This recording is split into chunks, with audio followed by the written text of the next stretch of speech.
Guyyaan gootota Oromoo waggaa waggaan eebila bultii 15 yaadatamee oola. Guyyaan kun kanneen qabsoo uummata Oromoof gumaachan akkasumas immoo wareegaman itti yaadatamanidha. Guyyaan kun garuu akkamiin kabajamuu eegale? Seenaa addaa qaba.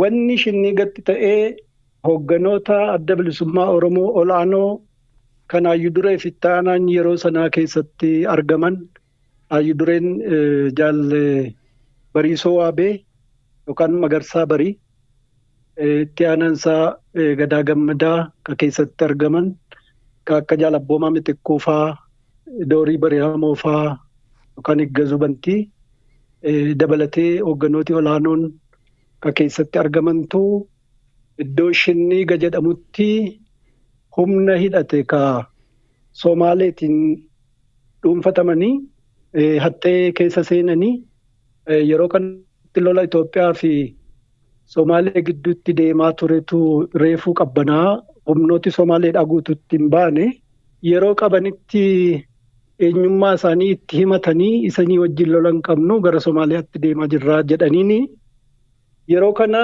akeeki isaan ajjeesuu barbaadaniif maal akka ta'e hin beekamu garuu diinummaan immoo ni ture waraana bilisummaa Oromootii fi humna Somaalee kan lafa Oromoo barbaadu dargiidhaan wal lolaa ture gidduutti waraanni bilisummaa Oromoo yeroo sana dargiis lolaa humna Somaalee kan lafa Oromoo barbaadus ofirraa gadi Oromoo irraa gadi lolaa ture.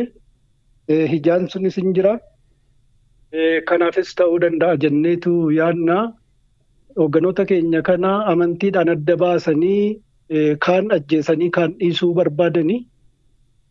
Hoogganoota adda bilisummaa Oromoo garuu gargar hin baanuu jechuudhaan amantiidhaan adda hin qoodamnuu jechuudhaan hadhaa du'aa waliin unachuu murteeffatanii akkasitti warra isaan qabeessaniin ajjeefaman wal faana bakka tokkotti. Isa kanatu tokkummaa saba keenyaa fi bu'uura cimaa ta'ee qabsoon kun irbuu Shinnii sana akka mallattoo tokkummaa isaatti waadaa tokkummaa isaatti qabatee warri jaallan isaan booda hafan xiiqiidhaan akka itti fufan taasisee. Dhaabii adda bilisummaa Oromoo hundeeffamee hedduu osoo hin turiin wal duraa duubaan qormaata cimaa keessa gale. Kan jalqabaa dhaabicha hundeessuu fi karaa qabsiisuu keessatti gahee guddaa qabaachuun kan himamu Baaroo Tumsaan ajjeefamuudha. Inni lammataa qondaalonni dhaabichaa jajjaboon gara Somaaliyaa osoo imalanii hidhattootaan ajjeefamuudha. Kaayyoon isaan gara Somaaliyaatti imalaa turanis hariiroo dippiloomaasii fi qabsoo cimsuuf akka ta'e qondaalonni dhaabichaa dubbatu. Guyyaan gootota Oromoo eebila bultii 15 akka kabajamu kan murtaa'e bara 1984dha. Kunis ajjeechaan Shinnigatti raawwate waggaa 4 boodaa jechuudha. Isa boodas isa durallee qabsoo uummata Oromoof kanneen gumaacha taasisan kanneen lubbuu dhabanis jiru. Kanaaf guyyaa gootota Oromoo eenyutu yaadatama? Adda bilisummaa Oromoon alatti dhaabbilee siyaasaa garaagaraa keessaa kanneen uummata kanaaf qabsaa'an ayyaanni kun yookiin immoo guyyaan kun isaan lallataa? Guyyaan sun kan inni guyyaa goototaa jedhamee yaadatamu warra adda bilisummaa Oromoo jala hiriiranii wareegaman qofa miti. Warra guyyaa gaafa 1980 ebla 15 wareegamee as warra jiran qofas miti.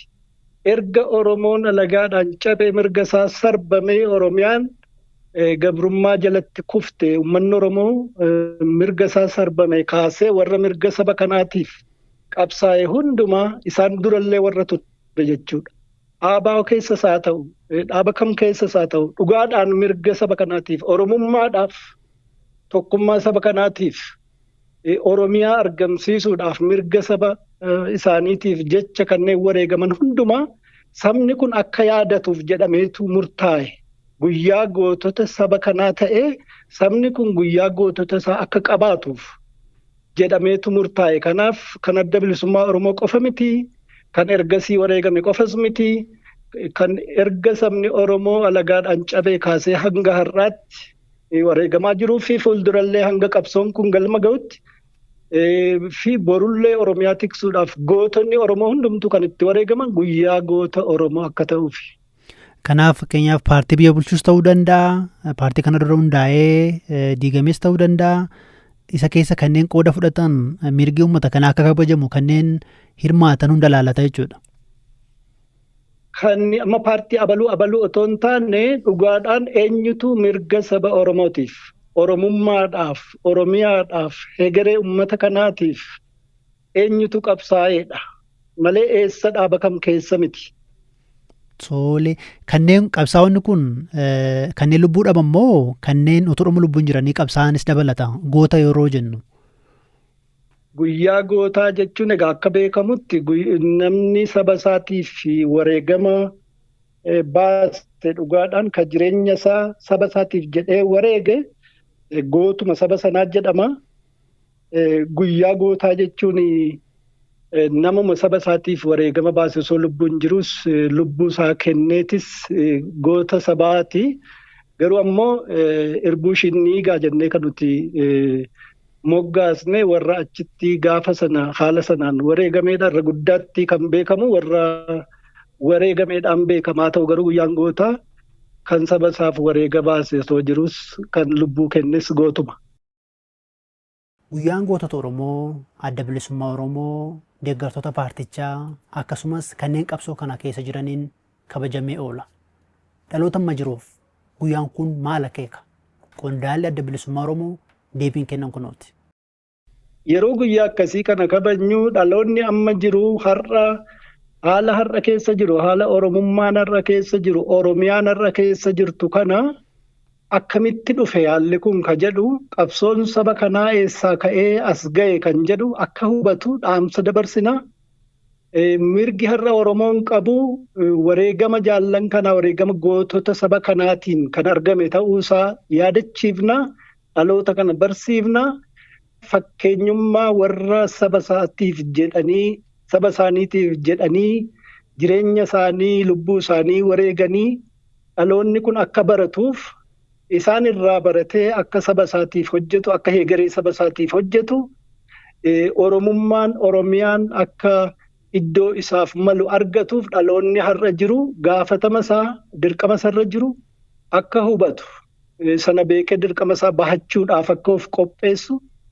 Dhaamsa kan itti dabarsinuu fi warri qabsoo keessa jiru irbuu isaa kan itti haaromfatu dhaloota isa duuba jiruufis dhaamsaaf barnoota kan itti dabarsuudha. Dhaloonni kunis kan irraa barachuu qabaa jenna.